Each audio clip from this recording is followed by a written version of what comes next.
जब प्रधानमंत्री मोदी धीरेन्द्र शास्त्री की माताजी से मिले तो क्या क्या बात हुई, ये बागेश्वर बाबा ने भी मन से बताया। इसके साथ ही बाबा ने मोदी की मां के नाम पर वार्ड बनाने का भी ऐलान किया। बालाजी के हनुमान यंत्र के स्थित है। हम आपको निवेदन करें, अतिशयोक्ति हो जाए तो क्षमा करना।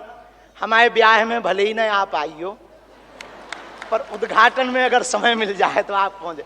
माननीय प्रधानमंत्री जी अभी जब माताजी को मिल रहे थे तो हमारी माताजी से कह रहे थे हम तुम्हारी माताजी पर्ची खोल रहे, और माताजी से बोले अब तुम्हारे मन में ये चल रहा है कि ब्याह हो जाए। उस वक्त तो हम नहीं कह पाए, तो हम कहेंगे हमारी बारात में आप भले ना।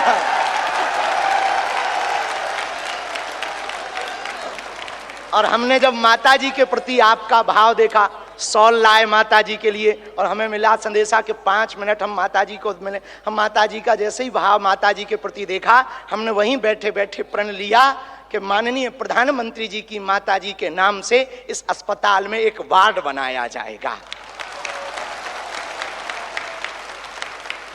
हमारे मन में ये आया, और बस यही कहेंगे, हम तो कुछ जानते नहीं हैं, ज्यादा पढ़े लिखे भी नहीं, अंत में यही कहेंगे आप स्वस्थ रहें और आप ऐसे ही सत्ता में रहें ताकि भारत ऐसे ही विकास करता रहे। बाबा बागेश्वर ने पीएम मोदी की जमकर तारीफ की। पीएम ने 500 साल के बाद अयोध्या में रामलला का मंदिर बना दिया। प्रधानमंत्री जी हम सबको मिले हैं कि हम बहुत गर्व के साथ कह सकते, दीदी मां भी विराजमान है, 500 साल की सनातनियों की लड़ाई को उन्होंने ऐसे जीत करके बता दिया। लोग कहते थे परंदा पर नहीं मारेगा, उन्होंने रामलला को भव्यता के साथ बैठा दिया।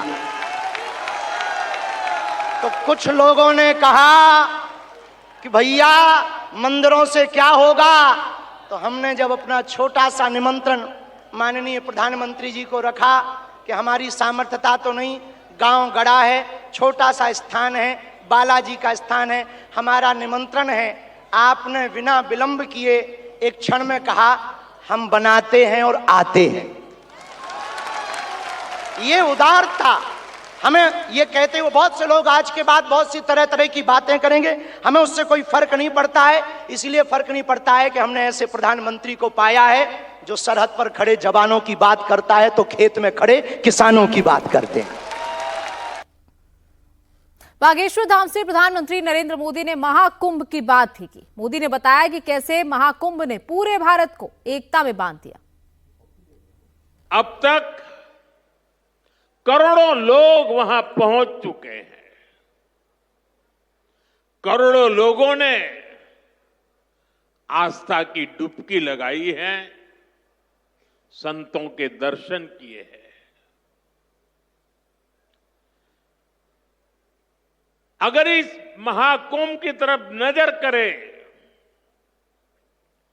तो सहज भाव उड़ जाता है, ये एकता का महाकुंभ है। आने वाली सदियों तक 144 वर्ष के बाद हुआ ये महाकुंभ एकता के महाकुंभ के रूप से प्रेरणा देता रहेगा और देश की एकता को मजबूती देने का अमृत परोसता रहेगा। पीएम मोदी पहली बार बागेश्वर धाम पहुंचे, जहां पीएम का भव्य स्वागत किया गया। पीएम मोदी ने बालाजी महाराज के मंदिर में पूजा की, आरती की। बाद में पीएम मोदी को मंच पर बालाजी दरबार की तस्वीर गिफ्ट की। मंच पर इस दौरान साधु संत भी मौजूद रहे। पीएम मोदी ने संतों से आशीर्वाद लिया और कैंसर अस्पताल का शिलान्यास किया। इस दौरान मंच के सामने मौजूद लाखों भक्तों ने जयकारे लगाए। पवन नारा बागेश्वर धाम छतरपुर से हमारे साथ लाइव जुड़ गए हैं। पवन, जिस तरीके से तस्वीरें हम लगातार देख रहे हैं, कई ऐसी खट्टी मीठी बातें भी हुई प्रधानमंत्री नरेंद्र मोदी के बीच में, बागेश्वर बाबा के बीच में, और अभी इस वक्त वहां पर क्या तस्वीर है, क्योंकि एक बड़ा अस्पताल भी, उसकी सौगात भी प्रधानमंत्री ने दी है, जहां पर हजारों लाखों लोगों का इलाज होगा। बिल्कुल, बागेश्वर धाम आज प्रधानमंत्री नरेंद्र मोदी पहुंचे तो सबसे पहले बाबा बागेश्वर के दर्शन किए, यहां बालाजी महाराज के दर्शन किए और उसके बाद मंच पर आए। और सबसे बड़ी बात यह कि जिस तरीके से भक्तों के मन में रहता है कि धीरेन्द्र शास्त्री कब विवाह करेंगे, तो प्रधानमंत्री नरेंद्र मोदी ने भी आज वो पर्ची निकाल दी। उन्होंने कहा कि आपकी माता जी के मन में जो बात है वो मैं बता देता हूं, कब आपका विवाह होगा। और धीरेन्द्र शास्त्री ने भी इस मौके को चूकने नहीं दिया, मन से ही प्रधानमंत्री नरेंद्र मोदी को अपनी बारात का निमंत्रण दिया और प्रधानमंत्री नरेंद्र मोदी ने मन से ही उस निमंत्रण को स्वीकार कर लिया।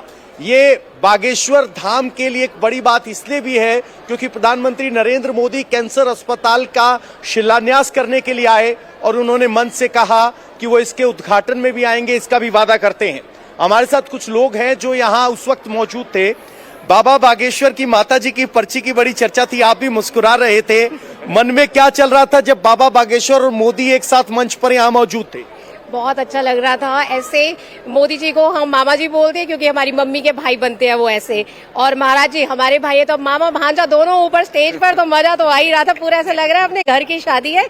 मैं तो उस टाइम शादी के टाइम पर ये सोच रही थी कि लहंगा कौन सा सिलाना।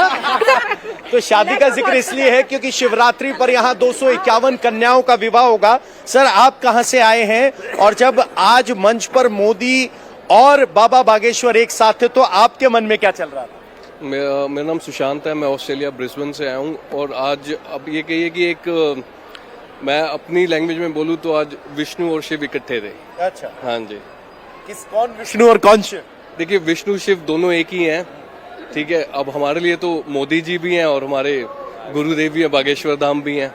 मैम, आप कहाँ से आए हैं, कितनी बार आ चुके हैं यहाँ? मैं लंदन से आई हूँ और मैं फर्स्ट टाइम बागेश्वर धाम आई हूँ, लेकिन गुरुजी से लंदन से जुड़ी हूँ क्योंकि लंदन गुरुजी 2-3 दफा आ सके, बल्कि गुरुजी का पहला विदेश जो दौरा था वो लंदन ही था, तो तब से गुरुजी से जुड़े हैं। तब से जुड़ी है जी। आज मोदी जी यहाँ बाबा बागेश्वर धाम आए, उनका यहाँ आना आपके लिए क्या मायने रखता है?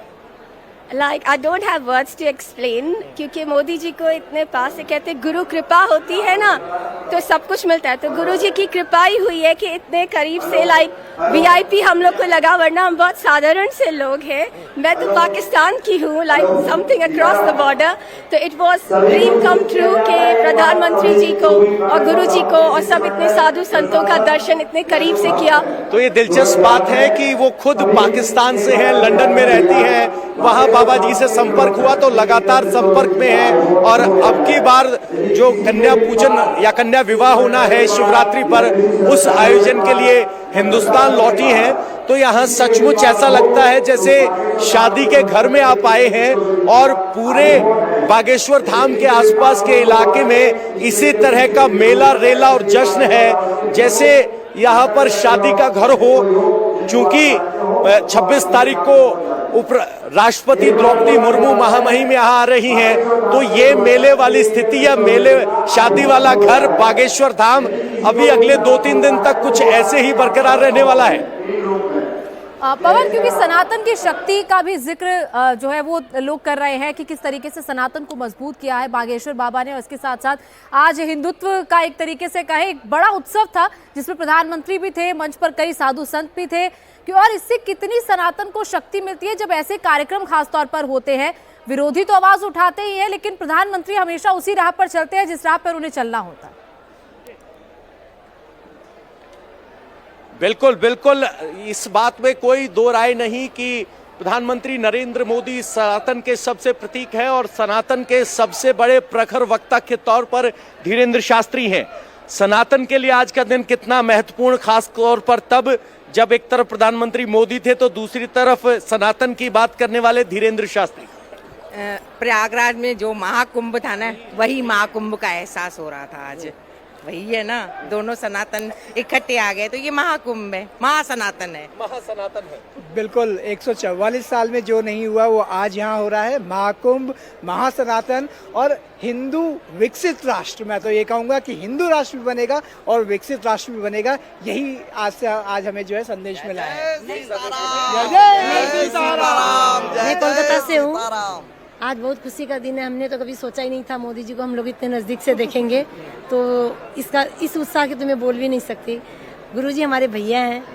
अब हमें तो यही है खुशी कि गुरुजी के शादी होगी। शादी होगी। आप शादी वाली बात पे अभी तक अटके हैं। नरेंद्र मोदी सनातन के प्रतीक दूसरी तरफ सनातन के प्रखर वक्ता धीरेन्द्र शास्त्री, दोनों एक मंच पर आए, तो क्या संदेश गया? संदेश ये गया कि आज के टाइम पे विश्व पटल पर जो आध्यात्मिक सबसे बड़ा चेहरा मैं देख पा रहा हूँ वो पंडित श्री धीरेन्द्र शास्त्री जी का देख पा रहा हूँ, और राजनीतिक और उसको अध्यात्म को साथ में लेकर चलना विश्व स्तर पर वो हमारे प्रधानमंत्री, यशस्वी प्रधानमंत्री हमारे नरेंद्र मोदी जी कर पाए हैं। और उन्होंने दिखा दिया है पूरे विश्व को कि हम सिर्फ मंदिरों की राजनीति नहीं, मंदिरों से बढ़कर और आगे स्वास्थ्य और विकसित देश की तरफ सोच सकते हैं, और हम कर रहे हैं। देश की तरफ सोच सकते हैं। साथ है सॉरी, इसमें ऐड ऑन करना चाहती हूँ, जैसे मोदी जी बिल्कुल विश्व मित्र बनकर चल रहे हैं, वैसे ये चीज मैं महाराज जी के लिए भी कहना चाहती हूँ, हमारे पंडित धीरेन्द्र शास्त्री जी के लिए, कि ये एक आध्यात्मिक व्यक्ति तो है ही है,